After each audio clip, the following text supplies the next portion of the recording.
we're going to improvise for you, but we need a couple of suggestions to begin. Can I please have a suggestion of your favorite film? Pulp Fiction. Thank you, Pulp Fiction. Cool. Can I have a suggestion of your least favorite beverage? Squirt. Bloody Marys and squirt. Cool. Well, he killed her and he masturbated on her. I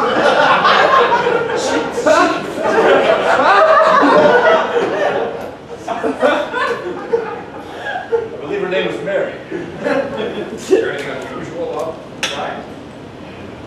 Pretty open shut case. 13 knife wounds. Hit her with an accordion. If only there was something peculiar that stood out about the murder that we could go. Well, his ejaculate seemed to fan out like a peacock. Yes, and I noticed there are quite a few symbols etched into the floorboards, which are now crusted with blood and semen. If only there was some kind of hint as to where to start in solving this case. I don't know. I mean, there are arrows drawn on the floor, according to various boxes and closets. Yes, and she is posed in a Artuvian sort of way. Artuvian? Mm-hmm. Yes, I got that from the Da Vinci Code. Never saw it. I read it. It's okay. Oh, good. I never saw it. In the ritual. Well, I guess this one's open and shut. We just leave her here. Wait a second.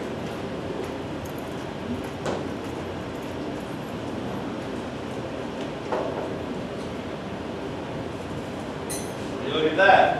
Oh my God, a window in her back pocket. What do you suppose that's for? Looking into. This is, I don't know, the most mundane case I've ever come across. Look into that window now.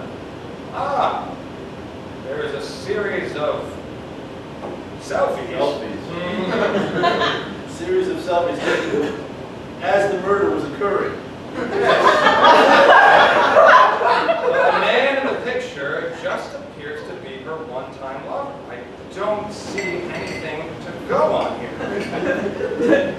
Perhaps if it was an angry lover, you know, or like a magician. Oh. That's weird. It'd be weird if it's something we could work with. Mm-hmm. Oh, what's this? Under her ponytail. Ah, yes. Carved something into her neck. Yes, it appears to be a thank you note. Very tiny carving. Mm-hmm. Not even worth reading, really. No? Nah.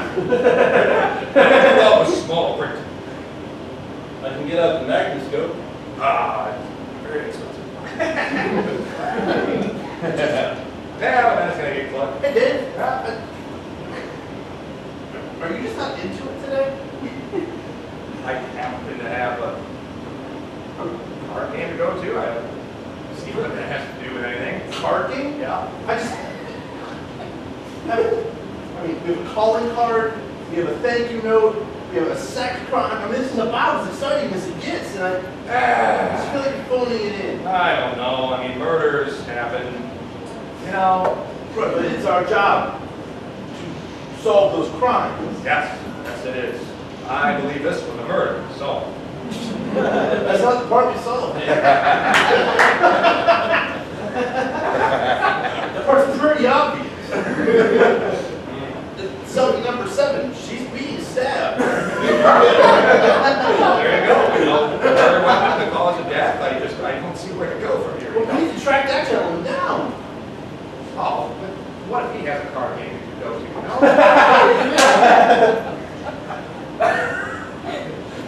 I'm starting to think you have a gambling problem.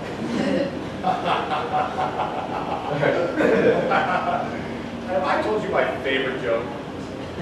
I feel like you're dodging, but go ahead. Yeah, it's a good one. All right. Man, it starts with a Well, just very tell us. small Just tell boy. us. He's okay. So there's a small boy who's in. That help? Yes.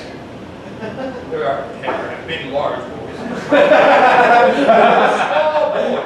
And he was in elementary school, kindergarten. All right, I know, that's different. Elementary. He was in kindergarten. And he worked very hard to become a good student for his father, right? So, there's a kindergartner. You just chop getting that joke down to a word. Wanted to do well in kindergarten. Yes, to please his father. Sure, his father was very concerned about his kindergarten grades. They don't. So the father spoke to the teacher and asked, how do I help my son become an accomplished student? Right, sure. And, Kindergarten. yeah, All right. in kindergarten. And the professor said, I, Been up, professor. all right, the one who professes knowledge, said that the only way to really give your child a brighter future as a student is to incentivize good behavior. Incentivize. Yes, to give you an incentive related to good behavior, to incentivize good behavior. So, Let's recap. This is a joke eventually. this is a joke. All right. So, the father says, yes, I will incentivize good behavior for my child. So the father had to sit down with the child, who was in kindergarten at the time. So probably about 5 years old, Well done. give or take. And they had a conversation where the father said, son, I want you to succeed in your school. The boy said, Father, I would love nothing more than to do so from the very get-go of my educational career. Children don't use that word, but go ahead. So, the father says, yes, and we're in agreement. We're on the same page. You should succeed in school. And the kid said, well, why? Oh, Father said, well, because I'll buy you a gift. Incentivizing education. Yes. Are we at the punchline yet? There is so much more to the story.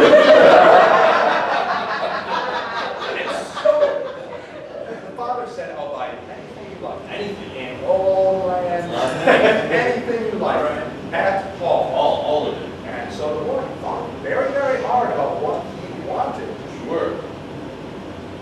Are you familiar with the aristocrats?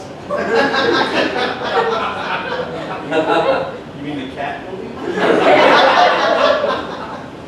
So the boy had thought about it for a very long time. All right.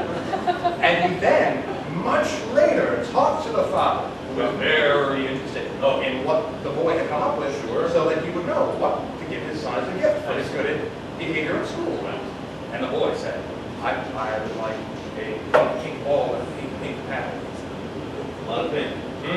And the father said, well, I don't know what that is, but I will find it for you. All right. Granted that you do well in kindergarten. Yes. Yes. An ungraded class.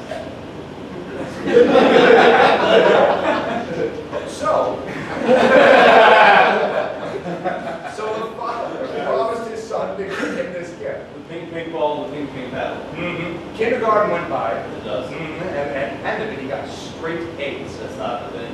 Perfect school. All right. 36.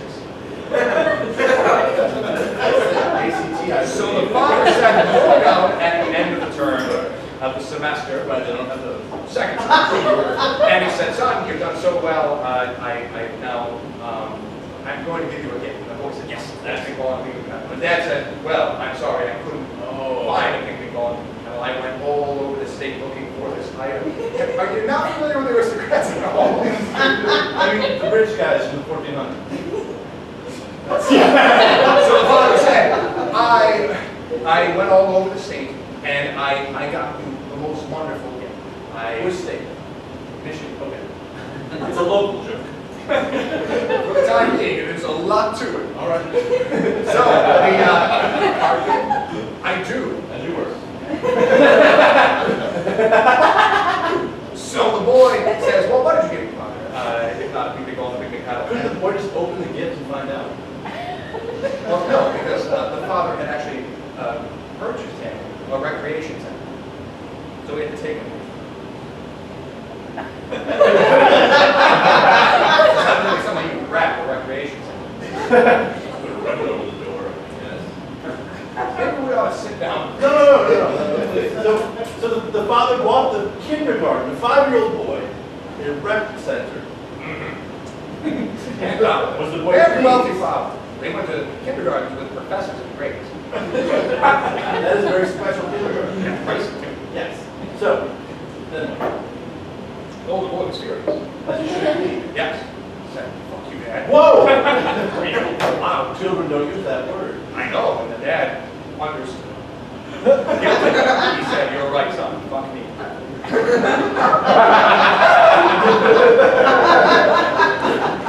Most importantly, son, you did so well in kindergarten, early your education, and you were on the right track to a successful future. They then enrolled in first grade, which is just the second stage of the story. Once again, under the tutelage of the great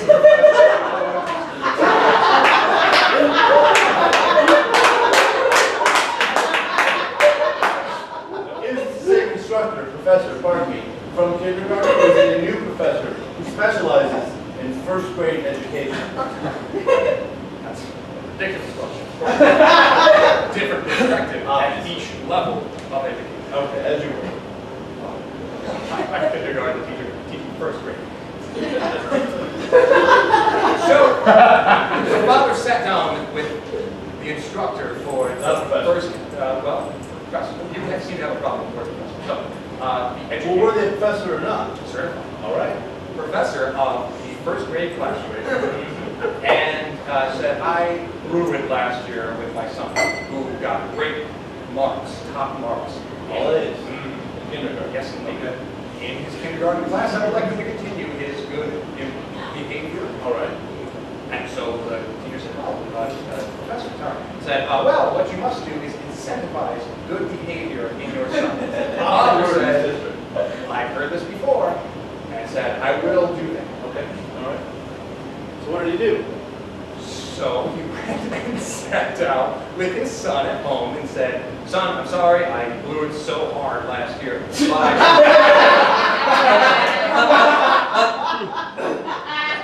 He did. You know, agree he did. So he said, son, this year I promise to make it up to you. Anything you want for good marks, top scores, valedictorian of your first grade class. I will give you anything. All right. And the boy said, I will think about what I want. The father said, oh, thank God. Because I didn't get what we wanted last year, so we do something different. Yeah. The boy, after some time, sat down with his father again and said, Father, my mind has not changed. I still have my heart set on pinball and keeping in paddle. All right. So the aristocrats is this famous joke, much like this. As good. It's such a good payoff, too. And the boy said, you must get this for me, for my good behavior. You are to encourage me. And so the father said, I will, son, I will. I make you this promise. They pink. Oh, did they paint these square? Yes, they almost drew blood. Wow. Which made it pink, and then they pinked. All right. So, the boy, of course, first grade eventually completed this up, and the boy got top. Valedictorian in the first grade. Okay. Yes. He was the keynote speaker for graduation. What was the speech about? The hardships of living up to the expectation of perfection. Well, the great rewards associated, which led him directly. So he incentivized the speech. Yes, he did, because there was applause, which was the incentive for giving a good speech. So he went home and talked to his father again and said, Dad, yo, dear, I did. You know, I don't know the way the child speaks to his father. you know, Maybe the child's the problem. well, the relationship was good. Okay. So the boy said, I've done so well, I've gotten top marks once again, just as I did in kindergarten. And the father said, great, I have got you a gift. And the boy said, oh, you got me a ping ball and a ping pong. The father said, oh, I would have loved to. I scoured all over the tri-state area in search of this ping ball and ping pong. Ohio and Indiana. 3 states, okay. But I could not find a ping ball and a ping pong. So, yep, careful of the scene. And the father said, Brother Lewis has got you such a fantastic and wonderful gift. The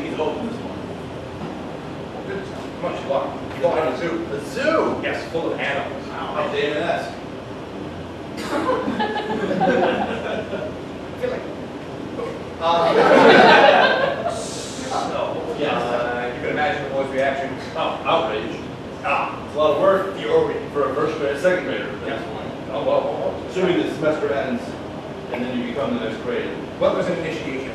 Initiation. Yeah. Like a skull and bones Yeah. initiation. Okay. There are rites and rituals. So the boy was outraged. He went Punchline into a eventually. tizzy. You get into a punchline eventually. Oh, you gotta believe it.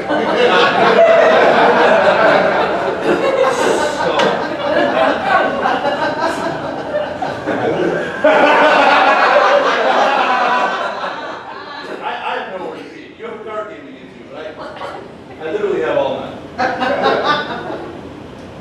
The boy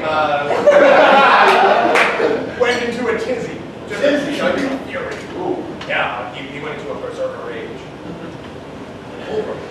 Wolverine. Yes, like the X-Man Wolverine. Yes, And he slashed curtains. with what? Blades. The child actually had adamantium blades. Oh, yes. We used to like Wolverine. It's not hyperbole. You actually mean. Well, they weren't growing out of his fist. Obviously. They were more like brass knuckles with blades on them. And where did this first grader going on second grader find these? Well, he made them in first grade soccer. Of course, first grade soldering class. As you were.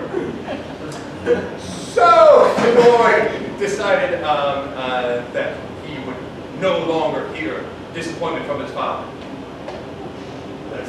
But the father was very adamant that they have a relationship that would continue for very, very long. That's how parenting works. Yes, it is. Arduous. And so the father said, "Oh, son, I'm so sorry you have accomplished so much. Look at the craftsmanship on these blade knuckles.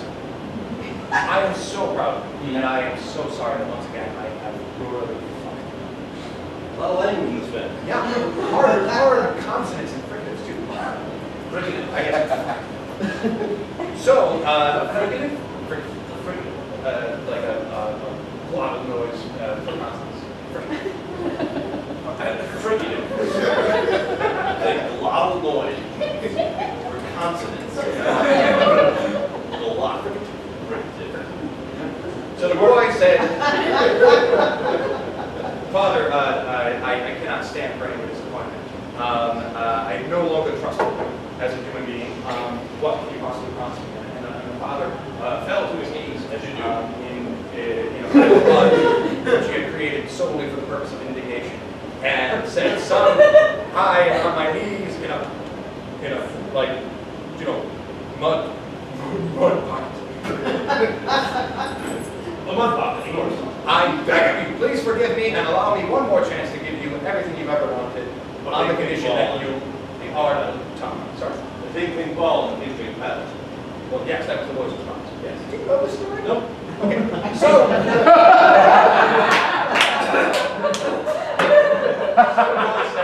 Father, one last chance. I'm going into second grade. I have not that much time on this matter. Sure. Second grade is the beginning of the end. Well said, sir. Where did you go to first grade? The academy. Good. And so the father said, "I will do this one." Second grade began, That's the. as it did with kindergarten and first grade, with a sit-down between the father and the just unbelievably overqualified professor of the second grade class. All right. And the father said, "I am really blowing it with my son. Sure. I don't know if you have children." And the professor said, "No. No, I would never have children. My partner is teaching, and I have 30 children per term." A lot of children. Yes.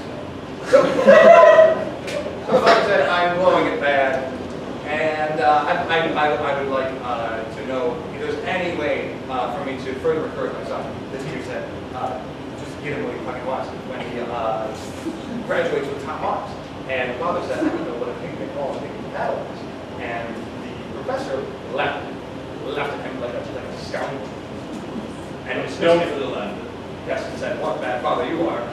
Go figure it out." So, the father, at the end of the second grade year, this is the third year in a row that this situation has arisen. Yes.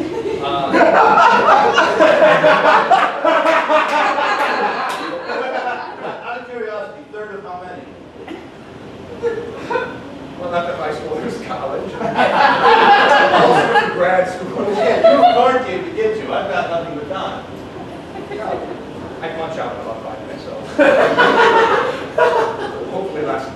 Punch out. You're in the middle of a serious murder. Yes, but And a lengthy joke. and clearly one takes precedence over the other. So the boy,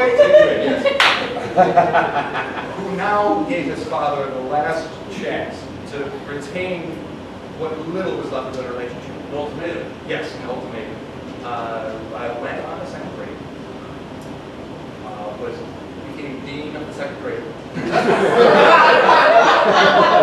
And hall monitor. Well done. That's quite a busy 7-year-old. Yes, and after passing a series of new administrative orders, he gave a speech at his second grade graduation, which again talked about the trials and tribulations of standing up for your responsibility and being everything that you can be for the greater good. He also mentioned retribution and family reconciliation. Wow. The father heard this speech. Excellent. And sweated it. Sweat the whole way through the speech because he was like, oh my God, he's going to want to make me ball and make me cut. Hey, More frigatives? no, big. So, it was a horrendous sit down. The father and son go there, and of course the son, crossed hard, much like you are right now, said nothing to his father. And he just looked at him disrespectfully. And the father sat sheepishly across a very large table from him with an apologetic look.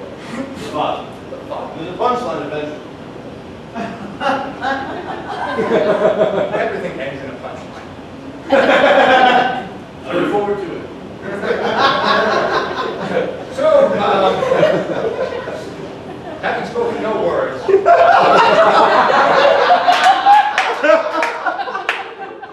father instead slid a very small and very pristine package across the table. This is where you get your drink.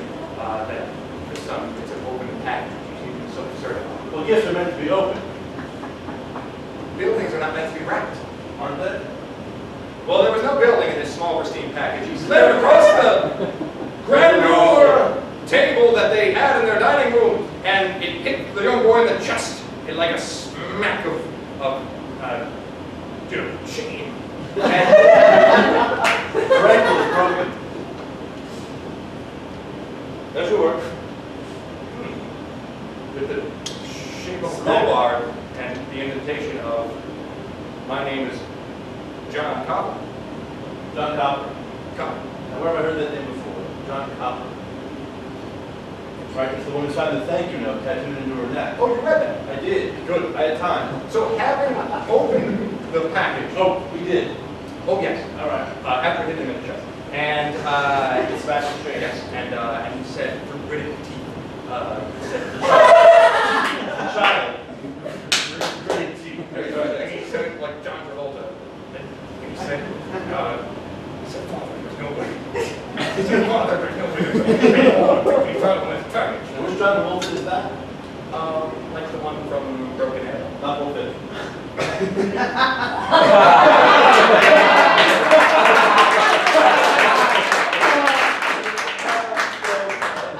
As you were. Wrapped up.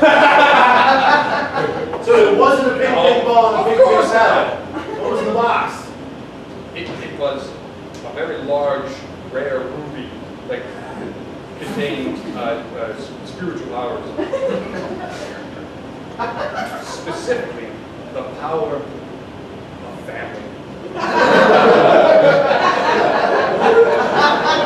The most important power a second going on third grader to have. It was an olive branch from the father to his son that said maybe there's something more important in the world. Son was not having it. Why would you? Oh, yes, I agree. And the son, in an outrage, said, Father, I'm moving out. Whoa. I've purchased a quick bit of real estate. He already has a rec center in Sioux. Well, he can't live there. Is your joke? And so a quick bit of real estate in Nevada. Oh. Which is known for its quick real estate. And it's far away from where we're living. That's Michigan, where they were initially set in the story. So, really. And getting really close to my car gate now. So the boy moved out. Well, we have 2 cases to solve. This is not a case. Is it? What is it? Oh, it's a very profound story, Joe. One just wrong, but meaning messages. I look forward to the end of it. Now you said this was written by Aristotle. Not the engravings in the floorboards? No, the joke. Oh. No. It's not written. It's not written by Aristotle. No, when did I? You guys a couple times. Oh, the aristocrats. Yes. Nice.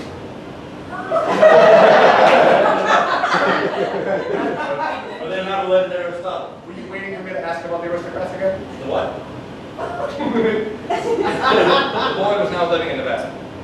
Was he an aristocrat? A table so large that you could slide a pristine package across it. No, it was the father's table. Well, really, in the story, who's in charge, the boy or the father, am I right? I would argue the professor.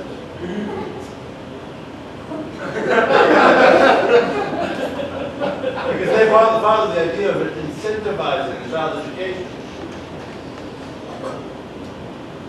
Yes, but for the boy. I'm the boy's man. For the boy's sake, everything's going good. Okay. So the boy living in Nevada now, enrolled in a new school all himself. As any third grader should. Yes, in a private school. One that took on independent young children who were looking to really make it in the world. And Property owners, real estate tycoons. and the father, of course, being a concerned parent, at a distance followed his son to Nevada and found out about the private school that his boy had enrolled in. Found one of the Professors. professors, Yeah, all right. had to sit down, Like you do. like you know. Sure. I'm gonna flip the body. Now, incentivizing behavior, as the conversation obviously went, the father said, well, I'd like to give my boy whatever he wants, and money is no object. I will fund your school to research the whereabouts and production and commerce of ping balls and ping crowns. Now, wouldn't it have behooved the father to have gone to a university, Where do you think the boy enrolled? private school, Private university. that features third grade? Features, what is it? Common law. Yeah, oh, there's a note on her front. When did you roll her over? Right around nearby Nevada. Oh. So, so the school agreed. They said, yeah, you got it. All right. We're going to research it. And the father said, thank you. Don't tell my son I was here or where you got the money. Don't let him know about the research that you're doing. But I'll be back at the end of his third grade year. I assume that he's going to have outstanding marks in his grade. And I'll be here. Give him everything he's ever hoped for. The third grade year ended. Go ahead. The note is entitled "How I Did It and Why." My Step-by-step murder by John Copper. I wish we had time.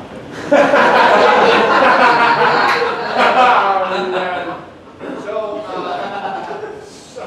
You were. the third grade year ended, and of course,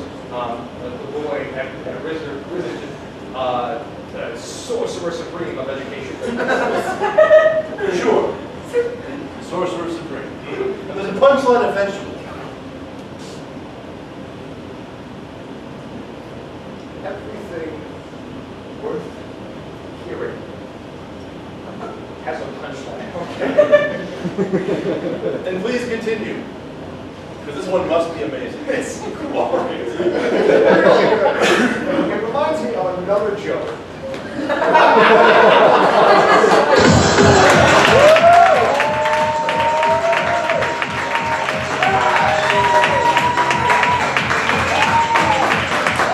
We want a punchline. We want a punchline.